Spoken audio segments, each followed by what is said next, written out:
Wolves are revered as one of nature's most fierce predators, but now the environmental group Pacific Wild says they are in trouble. Since 2015, BC has killed over 1,250 wolves in a massive cull intended to help save the caribou population. That cull was supposed to only be for 5 years, but Laurie McConnell says it's now going on 7 years. They have launched a lawsuit arguing there is no specific data that wolves are the sole reason why the caribou population is declining. There is less and less habitat, especially ecosystem-sized habitat. There's more habitat islands, which unfortunately are not going to save caribou. And we're also in a mass extinction and have climate change responsibilities. McConnell says overhunting and old-growth logging are also major factors in the loss of the caribou. She says it's barbaric what's happening to the wolves in BC. How the cull works is first, alpha males are chased with a helicopter and then shot with a net gun. Once inside the net, the leaders of the pack are fitted with a radio collar.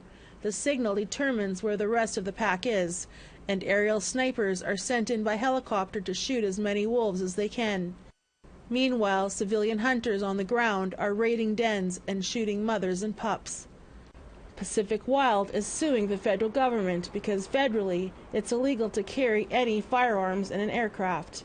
They are suing the provincial government because it's illegal to hunt from an aircraft. The matter was before the courts, but because of the pandemic, we're registered for the BC Vancouver courtroom, which has a very busy docket, and it's extremely difficult to get a court date, especially when you have a judge, our legal representative, and 2 from the government, to find 2 consecutive days that work for everyone.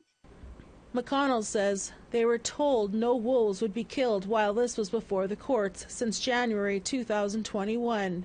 But they found out recently that the cull has continued and 237 more wolves were killed.